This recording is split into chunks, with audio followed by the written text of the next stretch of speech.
So indeed it is. Ow! F***ing cat! What is your deal? Just came up and bit my leg. The hell, man? Why do we keep cats? I know you have a cat. Mm-hmm. Do you ever ask yourself the same the same question? Like, why? Knock something over? Why? Bite you while being all kind and cuddly? Why? Uh, yeah. Why? I Why do don't we know. love them so much? Well, mine's quite nice, except Cats for are when he's not.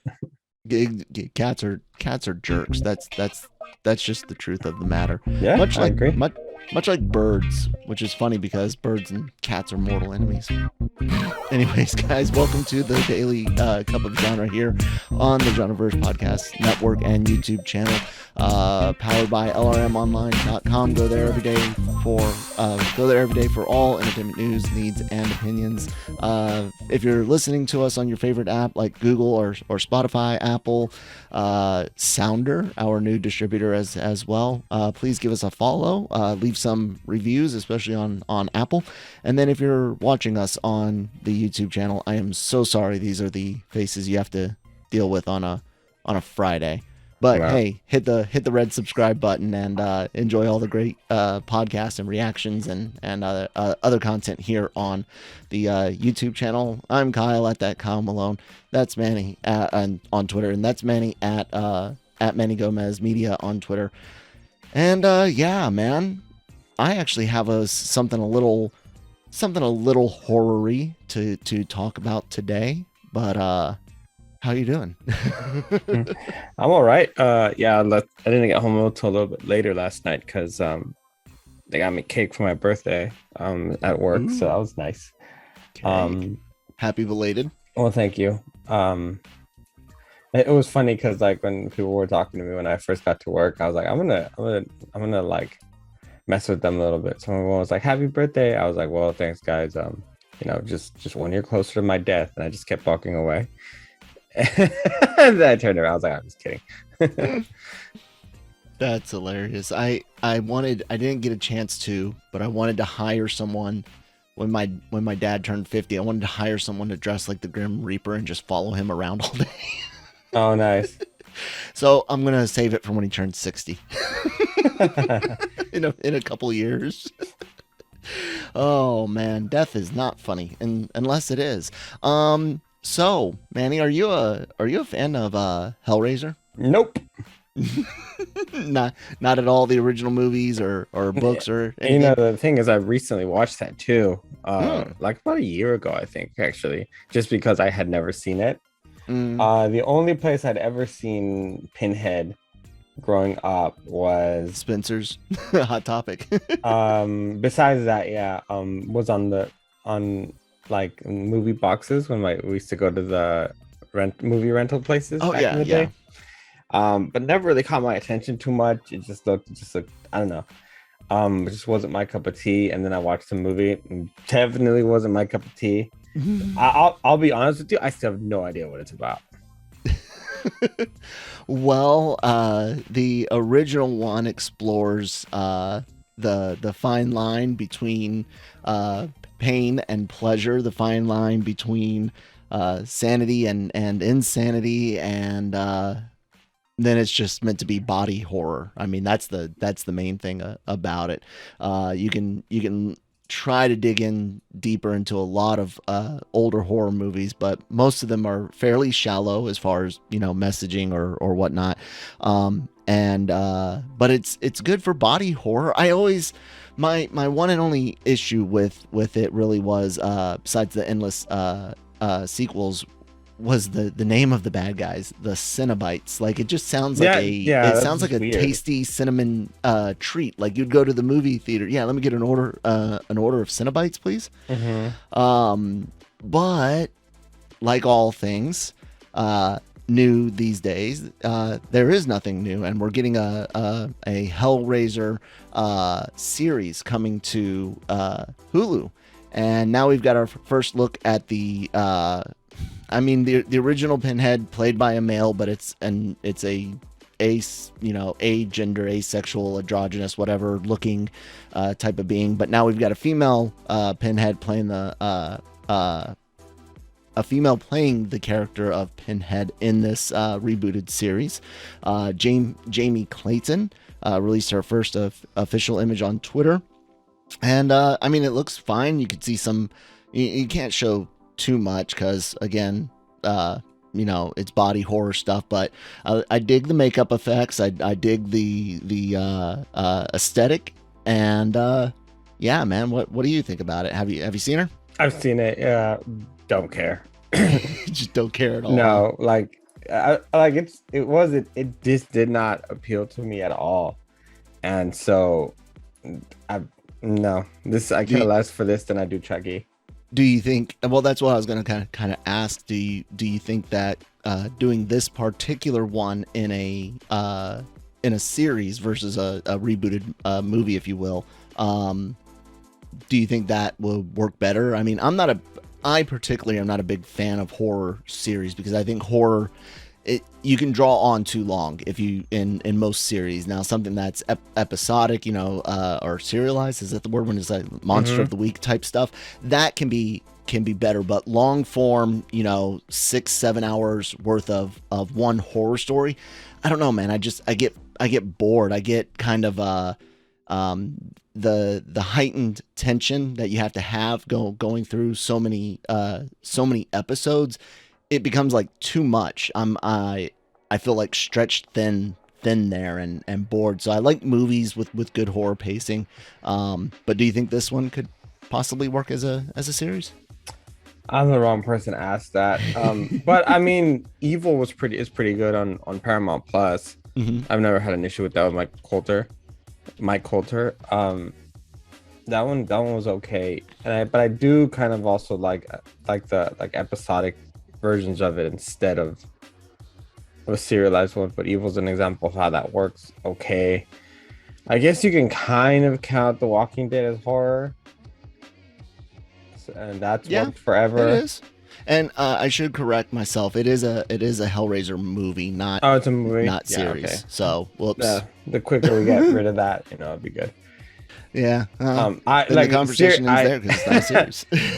I wish I had more to say about it, but that's one of the ones in horror that I can. It's at the bottom of it's at the bottom of my list. Well, let me get a little spicy here then, to keep the conversation going a bit. We see a lot. You and I have talked a lot about race and gender swapping, and you and I are very often whatever. There's a few times where we've scratched our head and wondered why, or maybe not necessarily why the switch, but maybe why that particular switch. Do you think that there is, and not necessarily Hollywood wide, but a group of people, do you feel like there is almost like a retribution of sorts going on, where they switch everything possible to where it's no longer just about making sure there's enough females on screen, but legitimately lowering the amount of males? We saw it in comics. Almost every comic in Marvel got a female version over the last 10 years or so. You've seen a lot of gender swapping in movies and TV shows, and it's kind of like, I hate to get super political, but kind of like back in the day, when affirmative action was first brought in here in the United States to integrate things that were highly separated. Now things feel pretty well integrated, and not talking the affirmative action back to Hollywood. Now things feel pretty.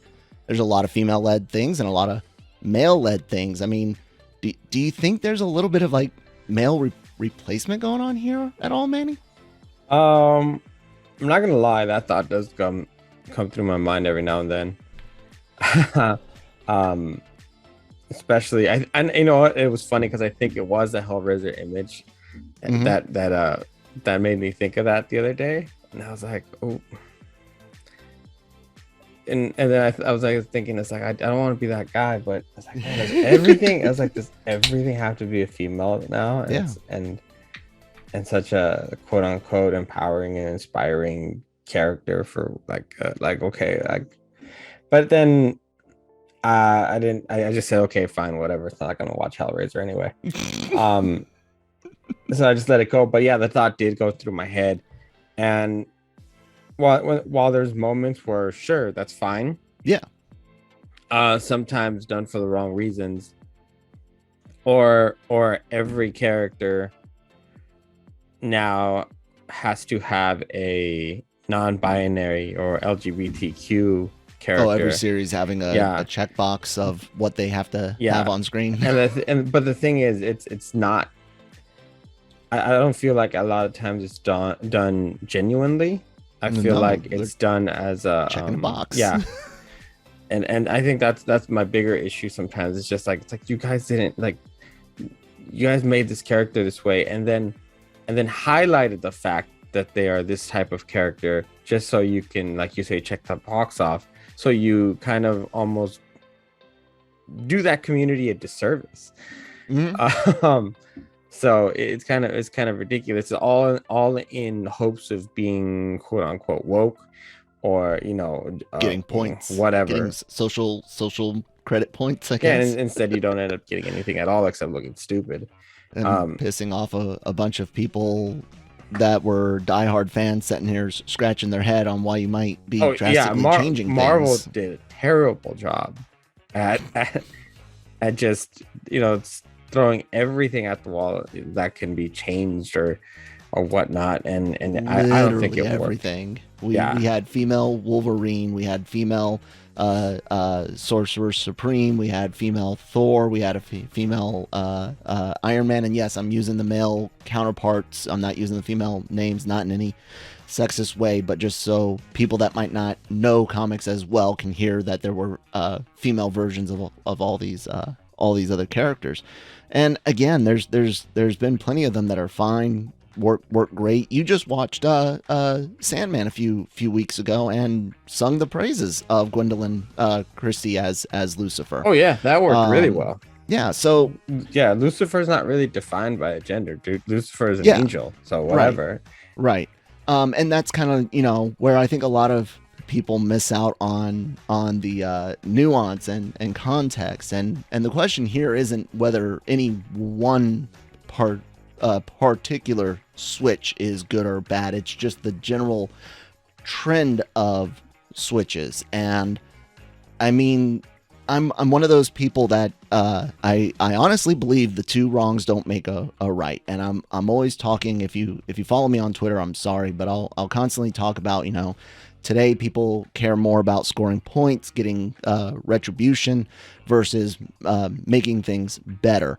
And there are a lot of shows and movies and things out there where you really feel like the dead horse of men bad, or dead horse of women weren't seen enough, being repeatedly beaten and repeatedly having men's roles reduced or cut out, gender switched, whatever. It can't help but feel like at some point it's like, okay, when does it go back to about equal opportunity here? When does it go back to being about us being on equal grounds? Because it really feels a lot like just the bullied becoming the bullies, and that's not good. Because guess what? The next group, all you're doing is teeing up the next revenge shot for your bullied. Like that's all you're doing is feeding this endless cycle, and it's a bit frustrating. I know some people are very, very happy about oh yeah, stick it to them when X group had it worse for so much longer, so you deserve to have it worse for a while. That doesn't compute. That's not that's not how society gets better. So it is a bit frustrating. I remember having arguments with friends over the fact that I 100% agreed with the author of James Bond that character should never be a female. Oh yeah, never. There should be no Jane Bond. That's not a character. It'd be the same thing if it would be the exact same thing if you try to make Lara Croft a guy. Yeah. You know, some And characters go ahead. just do not work for that purpose. And James Bond, I would not support a female-led James Bond movie because that's not James Bond. That's a 007. I have no problem with calling that character 00 because that's an ancient title. But James Bond and the way he operates, Yeah. is a very much a male character. I believe. Anyway, but that's just one example of something that should they just create another character, make another different story. But it goes both ways. But I think because of the fact that because they've been male-led roles for so long, some of them have been able to be switched over, and it's fine. Like it's like, oh yeah, okay, that works. I don't really care. Occasionally it's fine, especially if it's like a reboot, reimagining. It can be fine. I think the 2016 Ghostbusters Answer the Call is a prime example of someone swinging the pendulum too far in the other direction. You had a great opportunity to create a blended team of males and females, and you guys may have seen the movie, and if you didn't, you didn't for whatever reason. But I will say this: one of the biggest things I get upset about, and this is going from a business point of view, is they don't sell. It's much like a lot of female sports, like, you know, female hockey does not pull the same as male hockey in college or pro levels, minor leagues, amateur leagues, and the Olympics even. No one stopped females from seeing the 2016 Ghostbusters, the most recent Charlie's Angels with Elizabeth Banks helming that. No one stopped females from going and seeing Ocean's 8 or 7 or whatever it was, the female led one. Like no one stops, and no one stops girls from buying the comics that were all female led, that watched a bunch of sales numbers just plummet. Like, business wise, man, you guys aren't getting the audience. It's almost like people are different. Yeah, but you're getting some really bad examples, because Ghostbusters, I thought had a good cast. It's just a bad Cast movie. Was fine. Cast It was fine. It was a horrible, really bad movie. Horrible direction, horrible editing, horrible idea to be like, we're gonna just do improv for 95 minutes or whatever. And then your other example of Charlie's Angels movie, Banks dug her own grave with that movie. Yeah, and by saying it was for females only, and no one alienating an entire part of an audience. Because I enjoyed Charlie's Angels growing up, the ones with Cameron Diaz and Lucy Liu and Drew Barrymore. I thought they were fun. And honestly, actually, I've never even seen the rebooted one. And so, and I think also that Oceans was such an iconic thing when it came to a Brad Pitt and a George Clooney.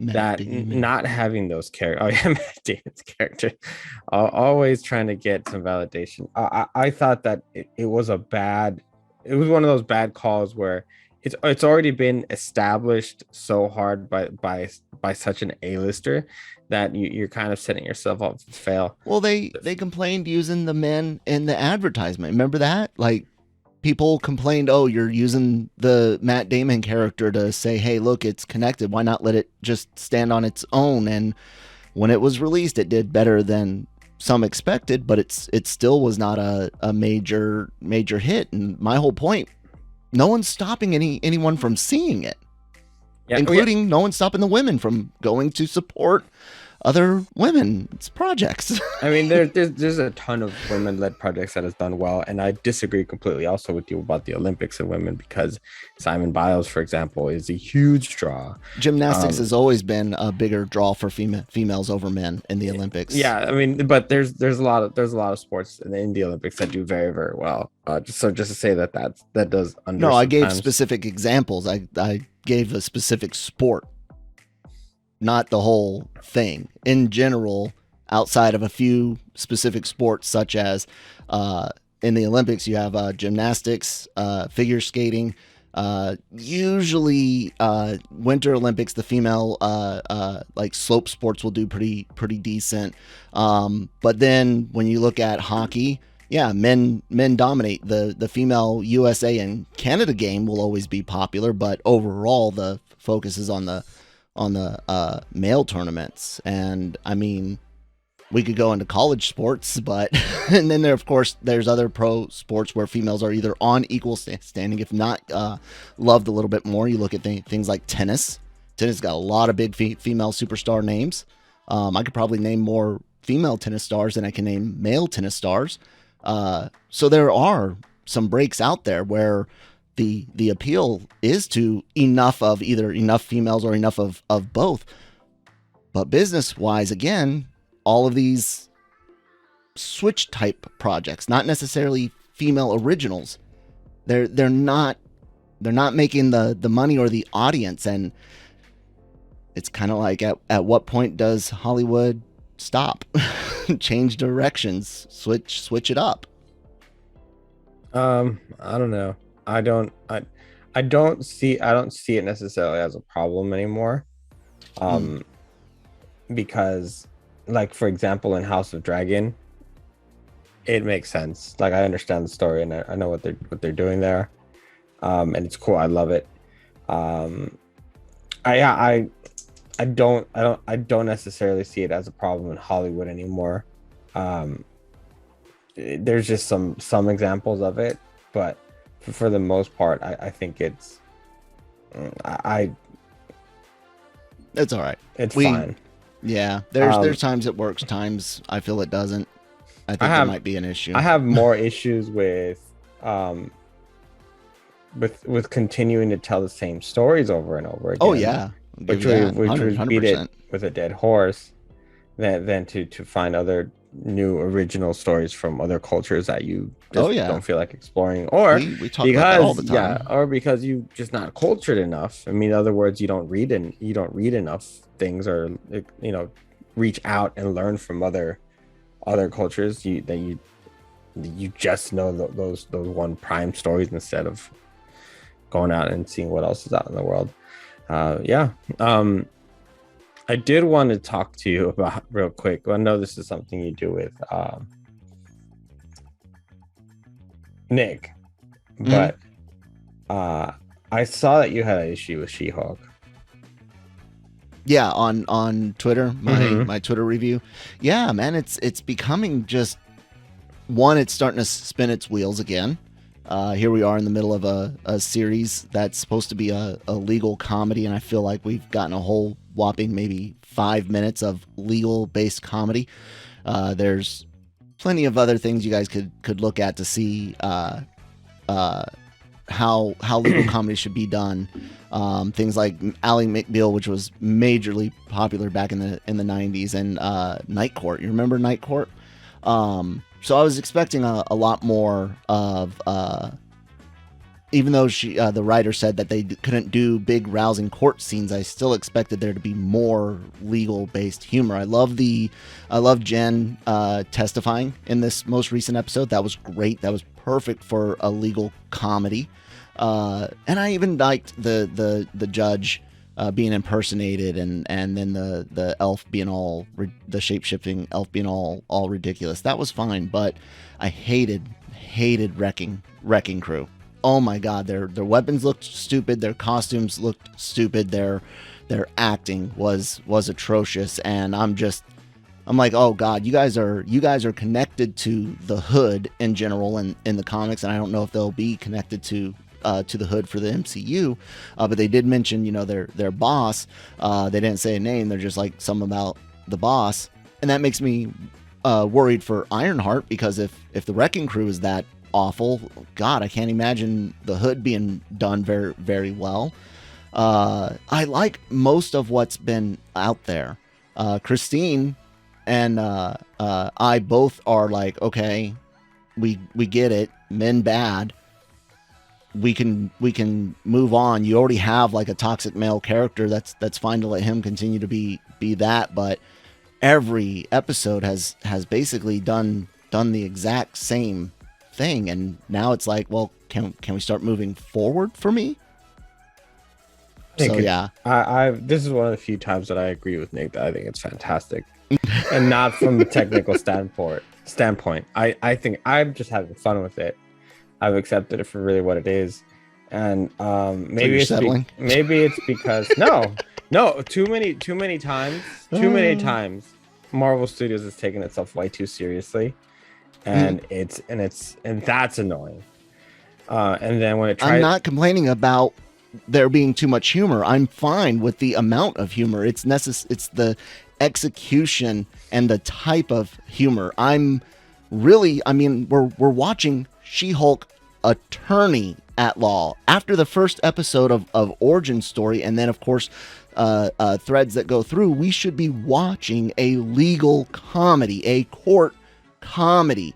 I'm excited about the funny stuff in her personal life that we've seen from the trailers, like the group. I don't know if it's a group therapy or meeting or something, where she's embracing the fact people find her attractive, because that's all comic accurate. I'm fine with the amount of humor. It's execution and type that is grinding on me now. Three episodes in. Oh, maybe it's because I watched a few more episodes. Maybe, and I'm totally hoping that the rest continues on. I think. Anyways, go ahead. You had some additional thoughts. No, and then I thought it was also brilliant. They were really self-aware about the fact of the backlash that they were going to be receiving, and they included that. The kind of Twitter rants or social media rants that they included in the show. She-Hulk, let them be. Why can't they have their own name? Yeah, I thought that was brilliant, and then that was all right. And then something that was very, very prominent on the internet yesterday, which I was very excited actually to see people's reactions, was the addition of like Megan Thee Stallion to kind of solidify the character a little bit more, and just kind of make, I don't know, just kind of ground it just a hair, despite not being really. I thought that was done really well too, and yeah, it just makes it fun. And the fact that we're breaking the fourth wall, and Jen Walters, and I'm good with she's such a fun character. And then you should have known too that they told you from the beginning, we don't know how to write legal drama. I didn't want the drama. I keep saying that. Everyone, every time someone hears me say something, it's like I'm coding things. I don't get it. I am fine with it not being a legal drama, 100%. I didn't want that. She-Hulk has never been a very, very dramatic comic book. There's arcs and issues that are, but in general, it's a funny book. I never wanted that, but yeah, I was aware that they didn't know how to write courtroom stuff, and that is very, very frustrating. Looking at something called She-Hulk, Attorney at Law, meant to be sold as a legal comedy, and holy crap, is it not? It's got lots of comedy. It's already had more court action than Daredevil did. So yeah, I'll give you 100%. So Daredevil needed a hell of a lot more. So so does this. I think this is fine. I think for Marvel Studios, you'll end up boring people if you added too much of it. Not if it's all funny stuff. Again, it's been fun and funny. Ally McBeal, I think it's been great. Within the court. No, I think. I mean, dude, this should have been Marvel's Harvey Birdman, attorney at law. And Gal worked on cartoons on Cartoon Network, including Rick and Morty. So you can't tell me that she couldn't have freaking knocked on a door to find someone to help her out with a little bit of legal comedy. Again, I'm glad it's full of comedy. I want it to continue to be full of comedy. I just wish it was better executed, more on point comedy. I think it has enough. I think you did the Abomination thing fairly well, and that was fun. That was a whole court proceeding. You had the whole thing with Titania in the beginning, where she came in while she was working on a case. You also then had the Asgardian case. I don't know. Like, you want the whole thing to be in court? There's two funny legal based moments. There's three. One being Jen's testimony. The second being the stuff with the light elf and her courtroom, specifically her impersonating the judge, because that is, you can't impersonate a judge. That's illegal. And then the third one being the parole board talking to Wong, being like, "You realize you just admitted to a crime." Yeah, that's what I'm expecting from this. In. 3 moments, and I've said I hope that it gets better. I'm not writing this off. I don't know. It's like no one's allowed to dislike things in you could dislike it, but the fact that you're saying that it's like you don't have enough court drama. I was like, I didn't say drama. I said court comedy, legal comedy. It's 3 episodes in, and you needed to establish the character in the first one. And she even started by working in the DA's office. That's where we started. She's and she works on cases. She got her new job. I know the first episode would be origin. That's fine. We're now 90 minutes in. We've had about 5 minutes worth of legal comedy. So, anyways, yeah, I this is one case I disagree with you with this. And do you think this week's episode was the best of the 3? I've seen more, so no. Okay. Well, but is it the best of the first 3? Oh, the first 3. Because I really liked last week. I thought last week was great. What was last week's end credit? Her helping her family move heavy stuff. And lift then the TV absolutely not. No, I can't tell you why. What this episode 3 is not the best of the first 3? Oh, the first 3. Sorry. I'm already. See, I think it's the next episode. I thought it was so much fun. Also, I'm hoping it's good. I really do. I thought that was great. Yeah. Anyway, you got time for one more story? I do, and it's an annoying one, and I ranted about it just a bit on Twitter last night. What's that? WB Warner Brothers. You and I are on the same freaking page. Officially canceled. Love it. DC Fandome. Yes, let's talk about that, Manny, because that was what I wanted to talk about. And it is and they had the dumbest statement, in my opinion, that just so yeah, DC Fandome, one of the most successful things that DC and Warner Bros. Has done as far as being able to hype their products has been canceled. Yeah. Officially. And the quote given by Warner Brothers is, with the return of in-person events, Warner Brothers Discovery is excited to be able to engage with fans live at numerous Comic Cons around the world and will not be scheduling DC Fandome for 2022. Where were they for Wonder? Where were they for San Diego? Are they even going to show up at New York? Well, no, they're not going to show up in New York. I guarantee you. Well, I can't say that. But like Jace made a point. He's like, they had panels at San Diego. It's like, well, screw your panels, because first of all, for your big Warner Brothers presentation panel, you had Shazam and Black Adam, which were the only 2 movies that had already had trailers dropped. You know who the bad guys were. You know who the good guys were.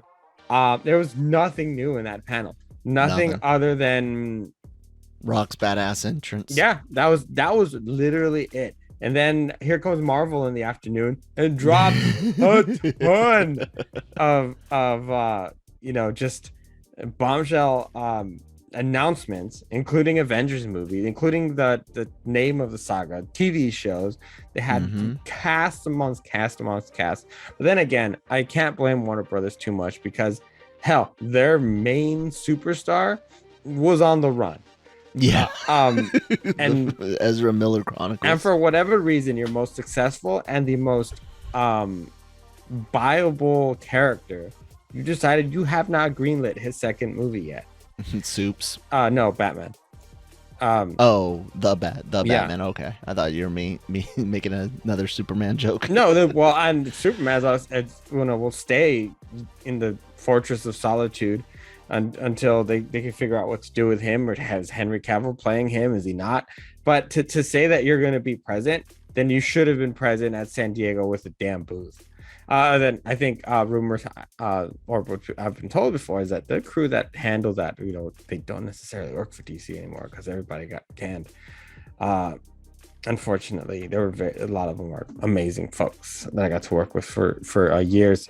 Um, but no booth for Warner Brothers, no mega booth like Yeah. they had in 2019, no DC booth, which was such a fun booth, the DC Comics booth. Mm-hmm. Um, so yeah, don't start telling me you're gonna be at live events when you can't even make the big one.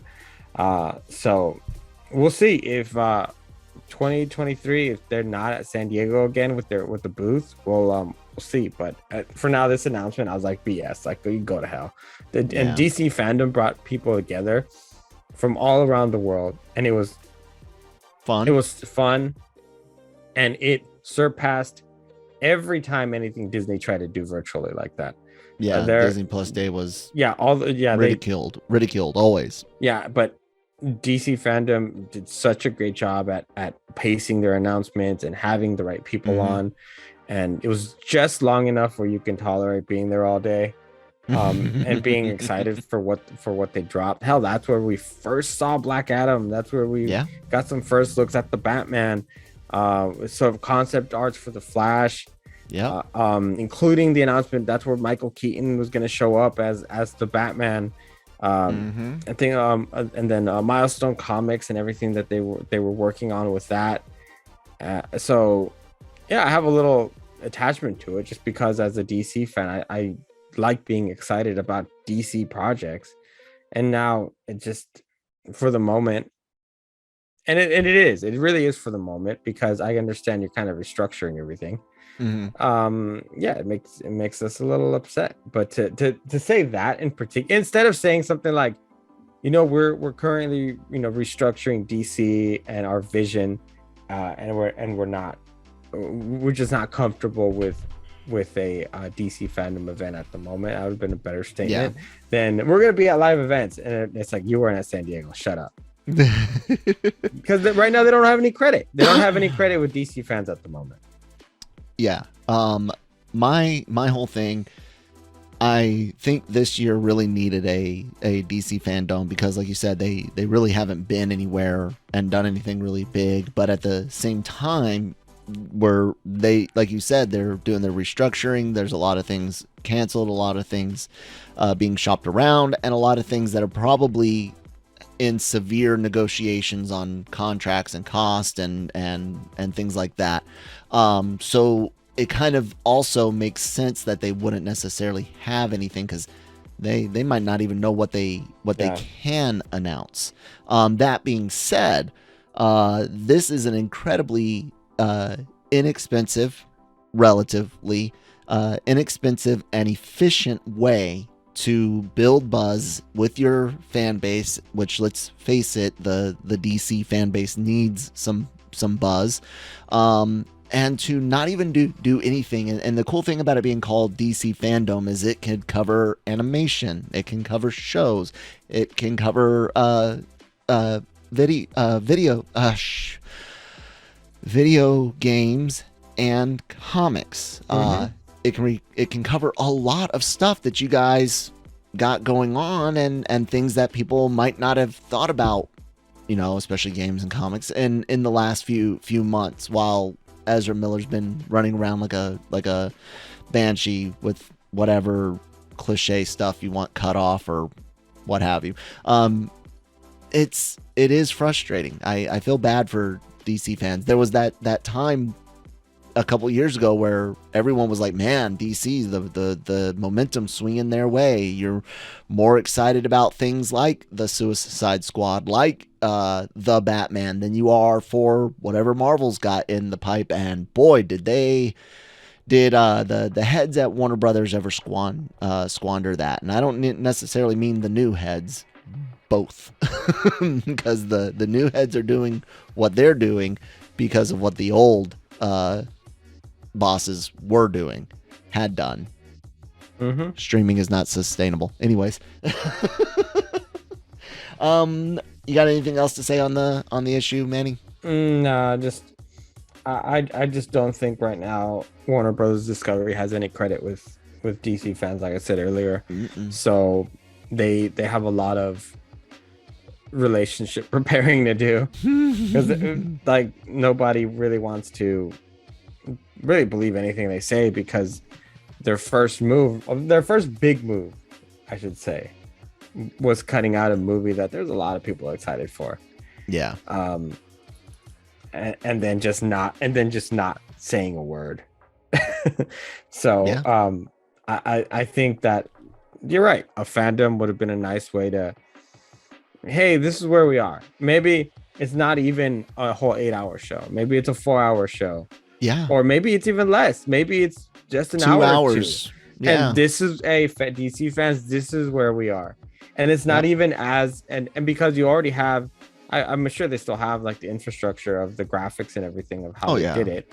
You don't need to bring build out a whole bunch of new bring stuff. out Jim Lee, bring out The Rock again. Screw it. Why not? And Zach Levi, because they're very likable.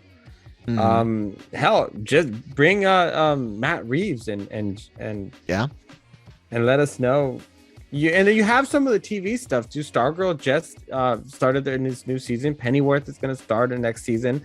DC tie-ins, they're working on it right now, and so there's a lot going on. And as far as I know, Blue Beetle's still happening. Nobody's said anything about that yet.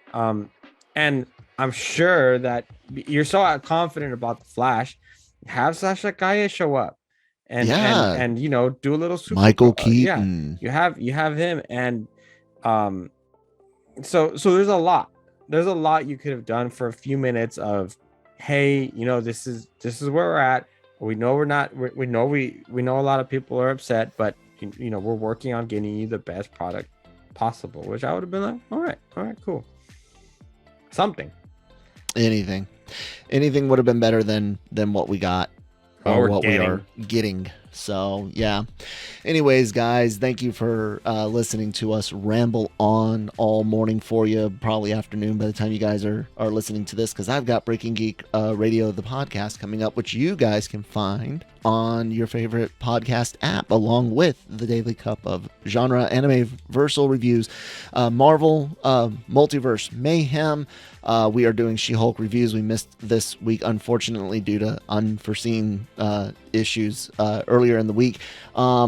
But we also have the Cantina, which does Star Wars news and reviews. All of those available on your favorite apps. Also on Sounder, genreverse.sounder.fm if you want to listen there. That's our new distributor as well. All the podcasts go up in video format on the YouTube channel, so please do subscribe. Thanks to all 460 current subscribers. Help us break 500 this month. That would be great, and then upward and onward to 1,000.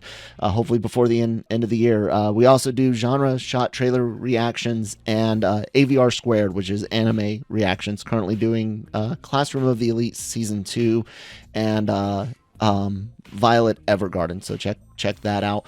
Everything that I just talked about and more, including written articles on news, leaks, rumors, celebrity interviews, reviews, all go up on lrmonline.com. And we're always looking for contributors, so shoot us a DM at either the names below or email Michael at lrmonline.com. Michael is our site admin and handles the people mostly interested in writing for the site. So check all of that out. And then we've also got our Discord, which I don't know if I've got the ability to share that. Yes, I do. Right? Come on. We got a Discord, guys. There's a link in the description box below. You can come in, share your opinions. You can talk about anything on all of our rooms. We've got rooms dedicated to Star Wars and Marvel, anime, memes. Lots of great conversations. There's conversations for the individual podcasts and everyone that contributes to the website or the podcast network is on there. So yeah, come check it out. Talk to us. Manny, anything else you want to say? Tell them where you're from, or not from, where they can find you at. Yeah, where are you from, Manny? From the streets, bro. No. Manny Gomez Media on Twitter and Riddle Me This _510 on Instagram. We got some new shows coming up for you. One of them. Oh yeah. One of them we'll be talking about. A nice little new show about a ring. think somebody's getting married. And then Yes. and then I'm not sure if we're bringing it back, but new season of Cobra Kai is right around the corner. I know we will So, we'll talk about No Mercy podcast, but yeah, review of the Rings, our Rings of Power review show featuring us plus the Cantina's Cam Clark, and yeah, check it out. It'll be out on Saturdays. I've never done a podcast with that guy, so it will be interesting to see how we get along. Yeah, Cam's great. Anyways, guys, Is he we'll really talk though? to you He's better than I am. I'm trash. I'm like bastard coated bastard. You guys are pretty bastard bad, filling. both of you. I mean, seriously. Must be the Celtic blood. All right, guys, we'll talk to you later. Bye.